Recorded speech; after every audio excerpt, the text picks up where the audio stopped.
తక్కువ సమయంలో ఎక్కువ ఇన్ఫర్మేషన్ తెలుసుకోవడమే స్మార్ట్ పీపుల్ చేసే పని. మెగా వార్తల్లో మీరు మిస్ అవుతున్న మినీ డీటెయిల్స్ మీకోసం. నమస్తే, welcome to 4 Sides TV news twilight. నేను మీ సంపత్ కుమార్. ముందుగా బులెటిన్లో హెడ్లైన్స్ చూద్దాం. పేదలను ఇబ్బంది పెడితే సహించాం, ఎంత దాకా వెళ్ళడానికైనా సిద్ధం.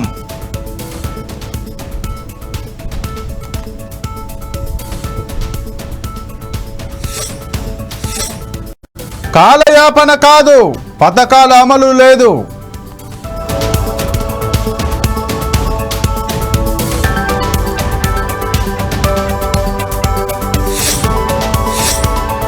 రాష్ట్ర వ్యాప్తంగా రోడ్డు భద్రతా మాసోత్సవాలు, భారీ ర్యాలీలు నిర్వహించిన అధికారులు.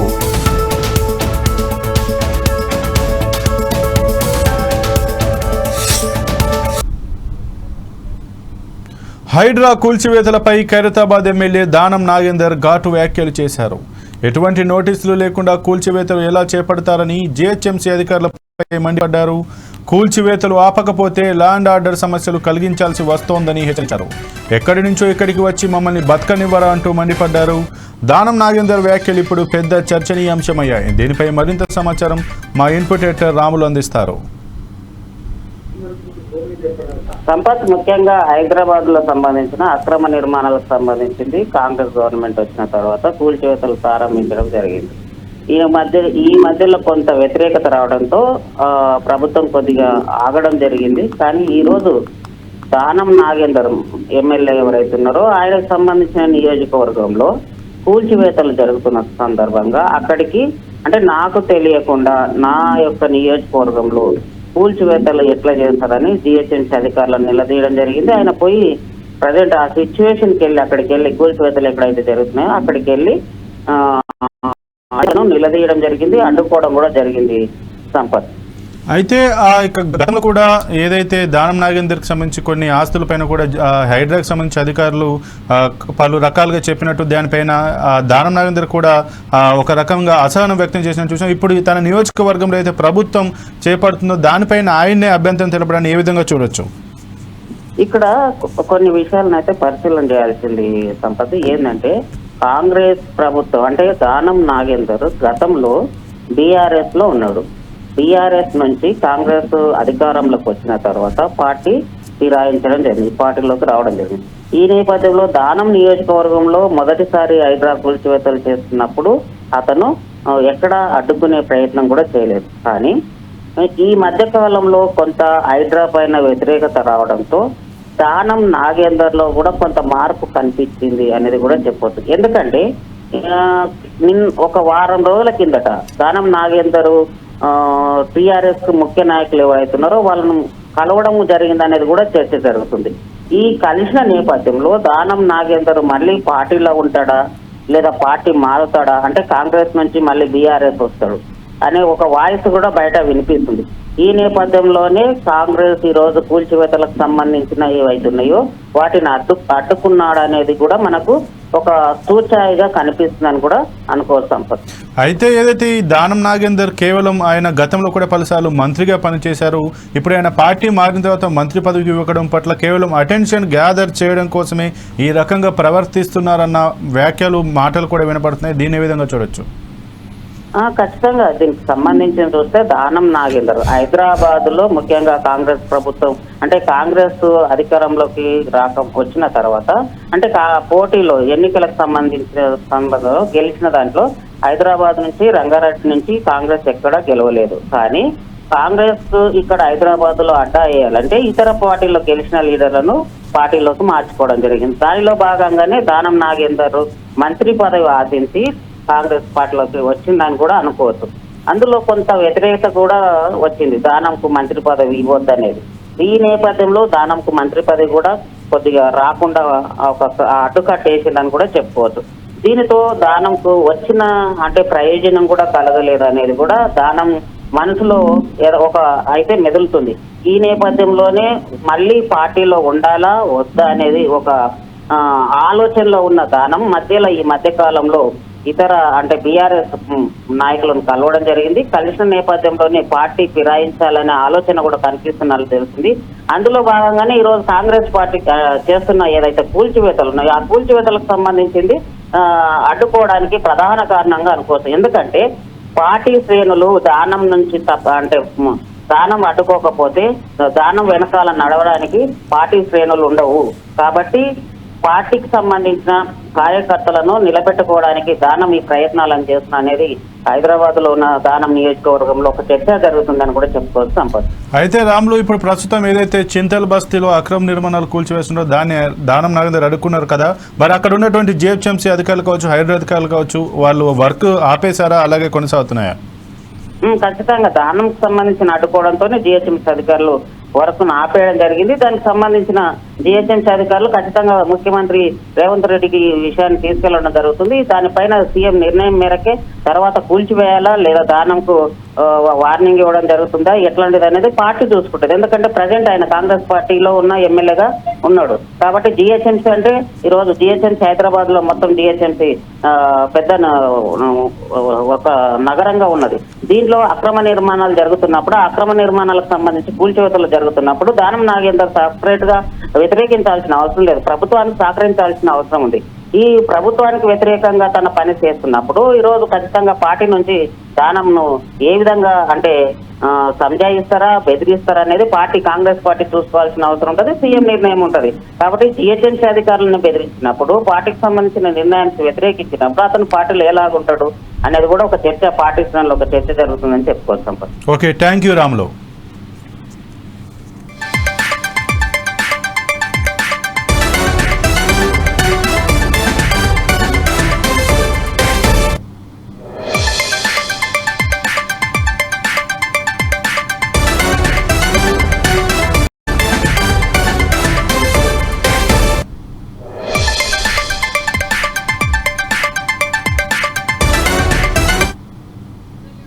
నోటీస్ లేకుండా ఎట్లా చేస్తారు మీరు ఆపండి, మీరు ఆపకుంటే నేను ఆ బండి ముంగడ కూర్చుంటాను. మీరు బండి ముంగడ కూర్చోవాలా ఆపుతారా? అంతా చుట్టి 100 ఉండేది చూపిస్తాను.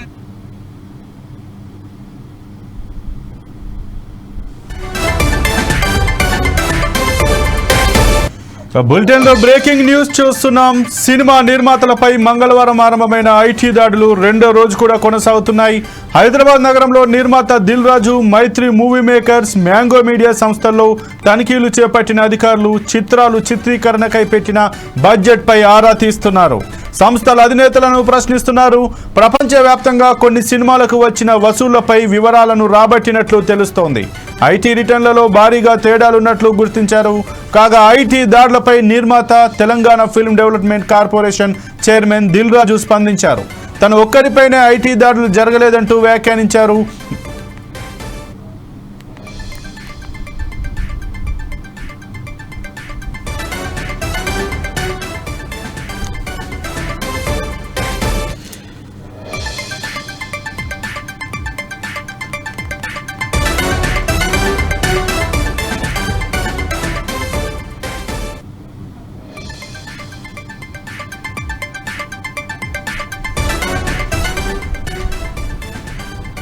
సినిమా నిర్మాతలపై మంగళవారం ఆరంభమైన ఐటీ దాడులు రెండో రోజు కూడా కొనసాగుతున్నాయి. హైదరాబాద్ నగరంలో నిర్మాత దిల్ రాజు, మైత్రి మూవీ మేకర్స్, మ్యాంగో మీడియా సంస్థల్లో తనిఖీలు చేపట్టారు అధికారులు. చిత్రాలు చిత్రీకరణకై పెట్టిన బడ్జెట్ పై ఆరా తీస్తున్నారు. సంస్థల అధినేతలను ప్రశ్నిస్తున్నారు. ప్రపంచవ్యాప్తంగా కొన్ని సినిమాలకు వచ్చిన వసూళ్లపై వివరాలను రాబట్టినట్లు తెలుస్తోంది. ఐటీ రిటర్న్లలో భారీగా తేడాలున్నట్లు గుర్తించారు.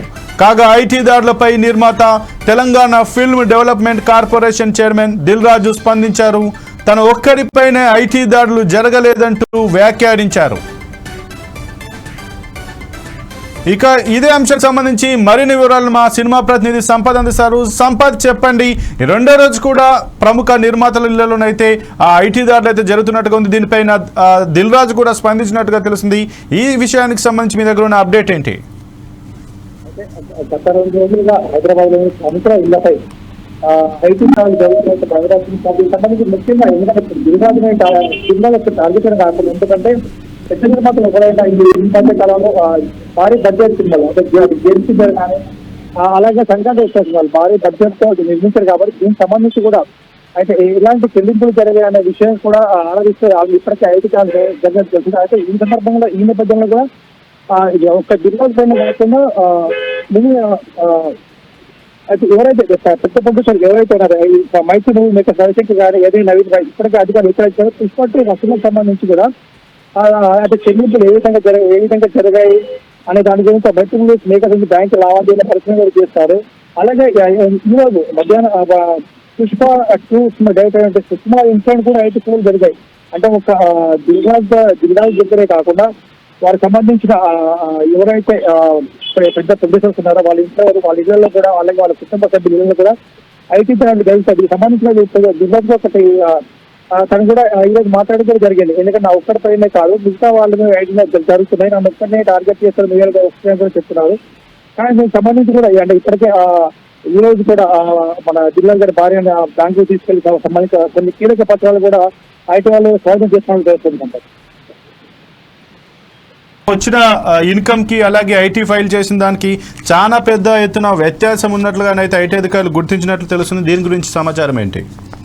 అదే ఎందుకంటే ఈ రోజు జరిగిన సోదాలు మైత్రి రవిశంకర్ గారి ఏదైనా నదిని కూడా ఐటీ వాళ్ళు విచారించారు. అంటే పుష్ప బస్సులకు సంబంధించి ఐటీ చెల్లింపులు జరగదు కానీ అధికారులకు నిజంగా తెలుస్తుంది. అయితే మైత్రి బ్యాంకు లావాదేవీలు కూడా వీళ్ళు పరిశీలించి అసలు అంటే ఏ విధమైన ఎలాంటి ఐటీ ఫైల్ చేయలేదని కూడా కొన్ని కీలక పత్రాలు స్వాధీనం చేస్తున్నారు తెలుస్తుంది. Okay, thank you Sampath.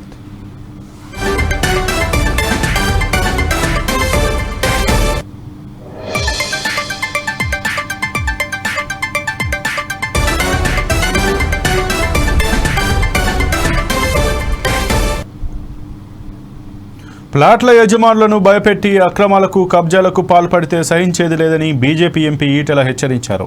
పేదల జోలికి మహిళల జోలికి వచ్చి ఇబ్బంది పెడితే ఊరుకోబోమన్నారు. ఐఏఎస్ అధికారులు ఇష్టారీతిన వ్యవహరిస్తే డీఓపీటీకి ఫిర్యాదు చేస్తామన్నారు. ఏకశిలా నగర్ భూదందాలో భారీ స్థాయిలో అవినీతి జరిగిందని ఆయన ఆరోపించారు.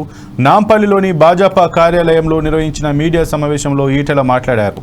రేవంత్ సర్కార్ రావడంతోనే హైడ్రా పేరుతో పేదలపై విరుచుకుపడిందని ఈటెల విమర్శించారు.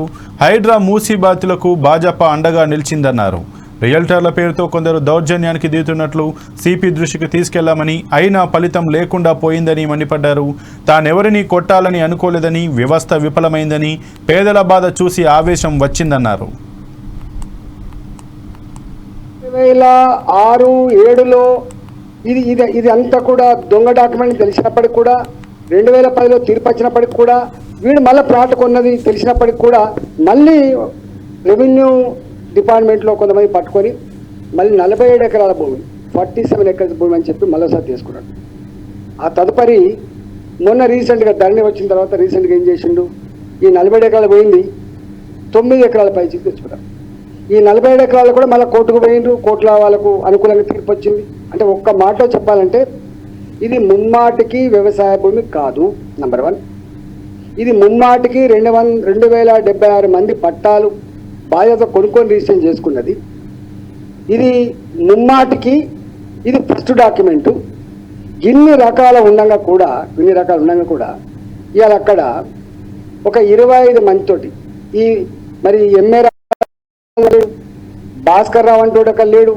ఇక్కడ ఉన్నది ఎవరు అంటే ఈ భూమి అక్కడ ప్రజలకు తెలిసినోడు ఎవరంటే వెంకటేష్.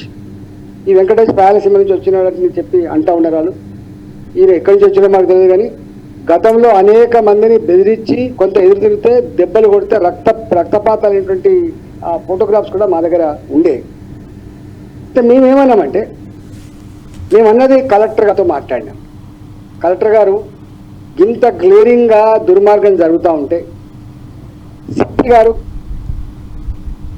తెలంగాణ ప్రతిపక్ష నేత హరీష్ రావు పొరుగు రాష్ట్రం ముఖ్యమంత్రిని పొగిడారు. రేషన్ కార్డుల కోసం ఏడాది క్రితం దరఖాస్తు ఇస్తే తెలంగాణలో ఇంతవరకు దిక్కులేదని బీఆర్ఎస్ ఎమ్మెల్యే హరీష్ రావు విమర్శించారు. దరఖాస్తుల పేరుతో కాంగ్రెస్ ప్రభుత్వం కాలయాపన చేస్తోందని మండిపడ్డారు. రేషన్ కార్డు కోసం ఎన్నిసార్లు దరఖాస్తు చేసుకోవాలని ప్రశ్నించారు. ఏపీలో గెలిచిన వెంటనే పెన్షన్ పెంచుతానని చెప్పిన చంద్రబాబు చెప్పిన విధంగానే పెన్షన్ను పెంచారని కితాబిచ్చారు. రేవంత్ మాత్రం ఒక్క హామీని కూడా నెరవేర్చలేదని దుయ్యబట్టారు. అందరికీ పరమాత్మ పరమాన్నం పెడతామని ఎన్నికల సమయంలో చెప్పారని ఇప్పుడు పంగనామాలు పెడుతున్నారని దుయ్యబట్టారు. అబద్ధాల పునాదులపై అధికారంలోకి వచ్చిన కాంగ్రెస్ అదే పరంపర కొనసాగిస్తోందని చెప్పారు. సిద్దిపేట పట్టణంలోని చెర్లపల్లిలో నిర్వహించిన ప్రజాపాలన సభలో మాట్లాడుతూ ఆయన ఈ వ్యాఖ్యలు చేశారు. రైతులకు రుణమాఫీ అయిందని సీఎం రేవంత్ రెడ్డి హైదరాబాద్లో చెబుతున్నారని అది క్షేత్రస్థాయిలో నిరూపించాలని సవాల్ విసిరారు. రుణమాఫీ సగం కూడా చేయలేదని మండిపడ్డారు. పాక్షికంగా రుణమాఫీ చేస్తున్నారని విమర్శించారు. పోలీసులను పెట్టి గ్రామ సభలు నిర్వహిస్తున్నారని అన్నారు. రైతు బంధు ఎప్పుడు వేస్తారో చెప్పాలని డిమాండ్ చేశారు. గ్రామ సభలో ప్రోటోకాల్ పాటించలేదని ఆరోపించారు.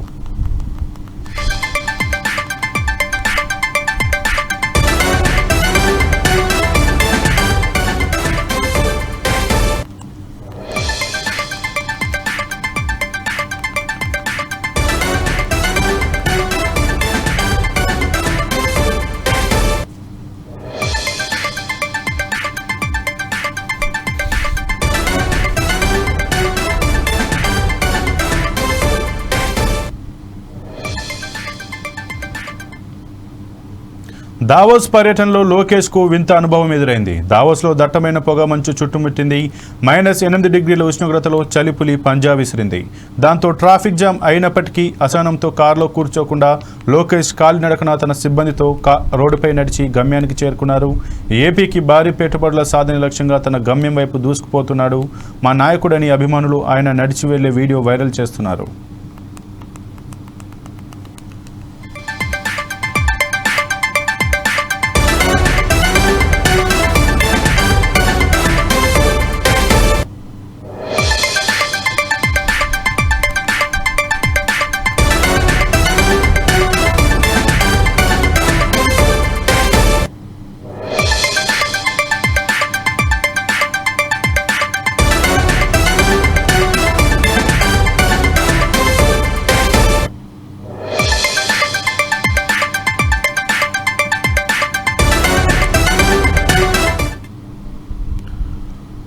జాతీయ రోడ్డు భద్రతా మాసోత్సవాల్లో భాగంగా పోలీసు రవాణా శాఖ ఆధ్వర్యంలో విద్యార్థులు స్వచ్ఛంద సంస్థలతో కలిసి జిల్లా కేంద్రంలోని హనుమాన్ టెంపుల్ నుంచి అంబేద్కర్ సెంటర్ వరకు బుధవారం భారీ ర్యాలీ నిర్వహించారు.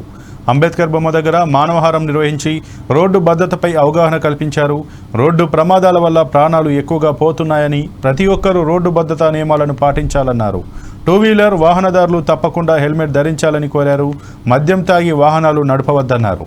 ఈ ర్యాలీలో భూపాలపల్లి డీఎస్పీ సంపత్రావు, సిఐ నరేష్, ఎస్ఐలు, రవాణా శాఖ అధికారులు తదితరులు పాల్గొన్నారు.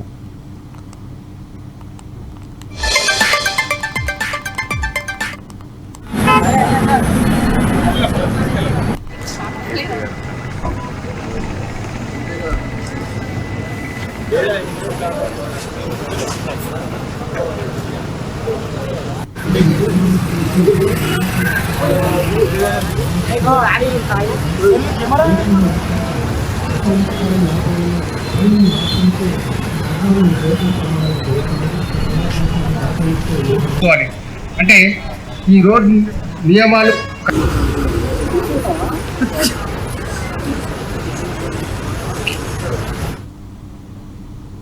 ఏపీలోని పశ్చిమ గోదావరి జిల్లాలో కోళ్లకు అంతుచిక్కని వైరస్ సోకింది. 1,00,000కు పైగా కోళ్లు మృత్యువాత పడుతున్నాయి. గంట ముందు ఆరోగ్యంగా ఉన్న కోళ్లు ఎలాంటి లక్షణాలు లేకుండా చనిపోతున్నాయి.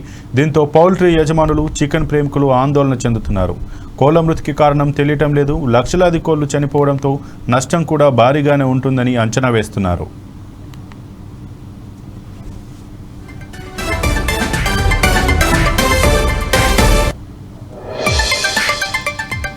ఇక ఇదే అంశానికి సంబంధించి మరింత సమాచారం మా ప్రతినిధి సురేష్ బాబు అందిస్తారు. సురేష్ బాబు, చెప్పండి, అసలు కోళ్లు చనిపోవడానికి గల కారణాలు ఏంటి? దీనిపైన అధికారులు ఏ విధంగా స్పందిస్తున్నారు?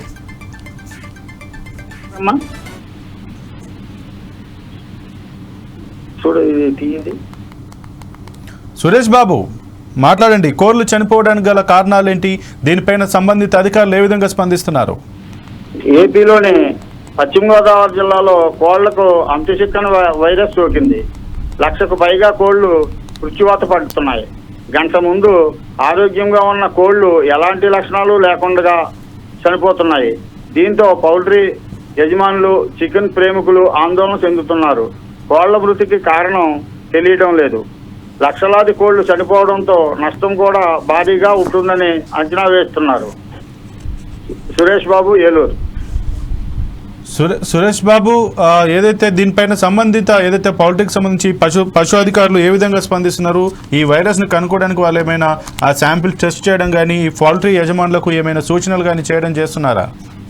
ప్రతి సంవత్సరం ఈ కాలం వచ్చేటప్పటికి, చలికాలం వచ్చేటప్పటికి కోళ్లకు, నాటుకోళ్ళు, బ్రాయిలర్ కోళ్ళు కూడా చనిపోతూ ఉంటాయి. కానీ దానికి ఏ విధమైన మందు ఉండదు.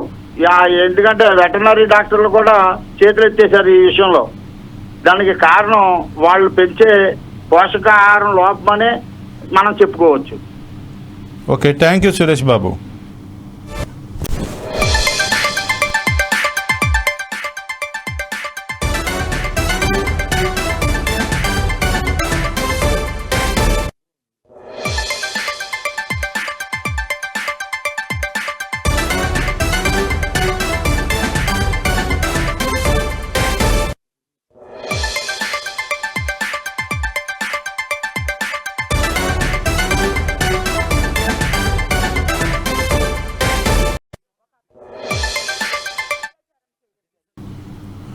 రోడ్డు భద్రత మాసోత్సవాల్లో భాగంగా జిల్లా రవాణా శాఖ ఆధ్వర్యంలో మెదక్ జూనియర్ కళాశాలలో వివిధ పాఠశాలల విద్యార్థులకు ప్రమాదాల నివారణకు తీసుకోవాల్సిన జాగ్రత్తలపై అవగాహన కల్పించారు.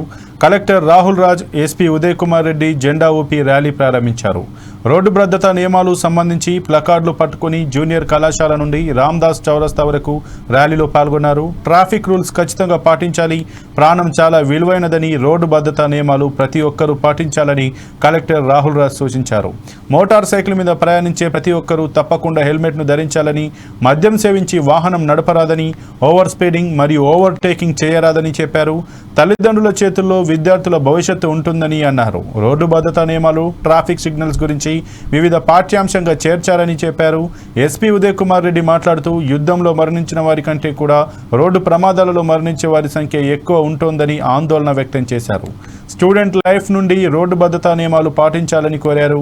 రోడ్డు ప్రమాదాలు జరిగినప్పుడు వెంటనే హాస్పిటల్కు తరలించాలని కోరారు. కూడా యాక్సిడెంట్స్ ప్రివెంట్ చేయొచ్చు అనేసి దాని మీద అందరికి కూడా అవగాహన కార్యక్రమాలన్నీ కూడా మనం టేకప్ చేస్తా ఉన్నాం. సో ఎస్పెషల్లీ ఈ రోజు మనం ఒక ర్యాలీ కూడా నిర్వహించబోతా ఉన్నాం.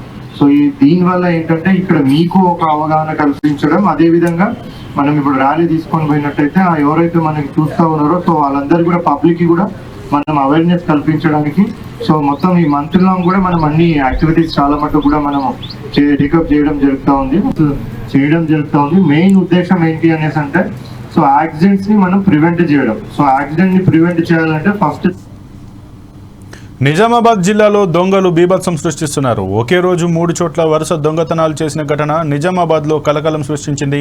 గత 4 రోజుల క్రితం ఏటీఎంలో చోరీ, అంతకుముందు పలు కాలనీల్లో చోరీ. ఇదంతా చూస్తుంటే నగర ప్రజలు భయాందోళనకు గురవుతున్నారు. జిల్లాలో పోలీస్ బాస్ లేకపోవడంతో వ్యవస్థ అస్తవ్యస్తంగా మారిందని పలు విమర్శలు వస్తున్నాయి. పోలీసుల నిఘా కరువైందని ప్రజలు ఆగ్రహం వ్యక్తం చేస్తున్నారు. పెట్రోలింగ్ పెంచి నిఘా వ్యవస్థను బలోపేతం చేయాలని ప్రజలు కోరుతున్నారు. ఇక ఇదే అంశానికి సంబంధించి మరింత సమాచారం మా ప్రతినిధి శ్రీనివాస్ అందిస్తారు. జిల్లాలో వరుస దొంగతనాలతో ప్రజలైతే బెంబేలెత్తుతున్నటువంటి పరిస్థితి ఉంది. గత కొన్ని రోజుల్లో చూసుకుంటే విపరీతమైన దొంగతనాలు పెరుగుతున్నటువంటి సిచ్యువేషన్ అయితే మనకు కనిపిస్తూ ఉంది. గత కొన్ని రోజుల్లో ఒక ఏటీఎంని చోరీ చేశారు దొంగలు. అదే ఈరోజు తెల్లవారుజామున కూడా బట్టల షాప్తో పాటు మెడికల్ సంబంధించినటువంటి ఏజెన్సీలలో కూడా చోరీ చేపడుతున్నటువంటి పరిస్థితి ఉంది. మరి ఇంత చోరీ కావడానికి కూడా ప్రజలందరూ ఏం జరుగుతుందని కూడా ఒకవైపు కూడా ఆందోళన వ్యక్తం చేస్తున్నారు. పోలీసులు గట్టి చర్యలు తీసుకోవాలి, పెట్రోలింగ్ పెంచాలి, మరి గస్తీ తక్కువ కరువైందని కూడా చర్చించుకున్నటువంటి పరిస్థితి ఉంది. అయితే నిజామాబాద్ జిల్లా వ్యాప్తంగా కూడా చాలా వరుస దొంగతనాలు పెరిగిపోయినటువంటి పరిస్థితి ఉంది. గత కొన్ని రోజుల్లో ఇళ్లలో దొంగతనాలు చేసినటువంటి దొంగలు ఇప్పుడు కమర్షియల్ వైపు కూడా చూస్తున్నటువంటి పరిస్థితి ఉంది. కమర్షియల్లో ఏదైనా బట్టల షాప్ కావచ్చు, మెడికల్ కావచ్చు, షాపులు కావచ్చు, ఇట్లాంటి దాంట్లో కూడా చోరీలు చేస్తున్నటువంటి పరిస్థితి నిజామాబాద్ జిల్లాలో చాలా ఈ మధ్య నైట్ పెట్రోలింగ్ చేసి దొంగతనాలను కంట్రోల్ చేయడంలో పూర్తిగా విఫలమవుతుందో. ముఖ్యంగా ఈరోజు జిల్లాలో సిపి లేకపోవడం, ఇన్ఛార్జు సిపిగా ఉండడం, అదేవిధంగా పోలీస్ స్టేషన్లో ఉన్న స్టేషన్ పరిధిలో ఉన్న ఎస్హెచ్ఓలు రాత్రి పూట పెట్రోలింగ్ పెంచకుండా ఈరోజు ఒకటే రోజు 3 షట్టర్లు పగలగొట్టి దొంగతనాలు జరిగినాయంటే ఈరోజు పోలీసుల నిర్లక్ష్యం ఈరోజు మనకు తెలుస్తూ ఉంది. ఇప్పటికైనా కానీ పోలీస్ సిబ్బంది కళ్ళు తెరవాలి, ప్రజాప్రతినిధులను, అధికార పార్టీ నాయకులను చూడకుండా ఏదైతే డివిజన్లకు దగ్గరగా ఉన్న రోడ్లలో కూడా హెల్మెట్ లేదనుకుంటా ప్రజలను ఇబ్బంది పెట్టడం తప్పించి ఈ దొంగతనాల కేసులో పూర్తిగా విఫలమవుతుందో ఇప్పటికైనా పోలీసులు కళ్ళు తెచ్చి వీటిని దొంగతనాలపైన ప్రత్యేక శ్రద్ధ పెట్టాలని చెప్పేసి మేము తెలియజేస్తాం. రైట్, చూడొచ్చు నిజామాబాద్ జిల్లా వ్యాప్తంగా ఈ మధ్య కాలంలో కూడా దొంగతనాలు విపరీతంగా జరిగినట్టు కూడా మనం చెప్పొచ్చు. ఎందుకంటే చాలా రోజులుగా కూడా ప్రతి నిజామాబాద్ కేవలం నగరమే కాదు జిల్లా వ్యాప్తంగా కూడా అనేక దొంగతనాలు జరిగాయి. మరి దీంట్లో భాగంగానే పోలీసులు అయితే ఖచ్చితంగా నిఘా పెట్టాలని కూడా స్థానికులు చెప్తున్నటువంటి పరిస్థితి ఉంది. ఏదేమైనప్పటికీ కూడా పోలీసులు ఖచ్చితంగా నిఘా పెట్టాలి, పెట్రోలింగ్ పెంచాలి. మరి ఇంత జరుగుతున్న వాళ్ళని పట్టుకోవాలి. ఇంకొకసారి ఇట్లాంటి చర్యలు ఏదైతే దొంగతనాల వైపు చూడకుండా కఠిన శిక్షలు కూడా చేయాలని కూడా ప్రజలు కోరుతున్నటువంటి సిచ్యువేషన్ ఉంది. కెమెరామెన్ సందీప్తో శ్రీనివాస్, 4 టీవీ నిజామాబాద్. రోడ్డు ప్రమాదాలు జరగకుండా వాహనదారులు తప్పనిసరిగా ట్రాఫిక్ నిబంధనలు పాటించాలని కలెక్టర్ సిక్తా పట్నాయక్, ఎస్పీ యోగేష్ గౌతమ్ అన్నారు. జాతీయ రోడ్డు భద్రతా మాసోత్సవాలను పురస్కరించుకొని జిల్లా రవాణా శాఖ ఆధ్వర్యంలో నారాయణపేటలో విద్యార్థుల చేత నిర్వహించిన అవగాహన ర్యాలీలో పాల్గొన్నారు. అనంతరం విద్యార్థుల చేత ప్రతిజ్ఞ చేయించారు.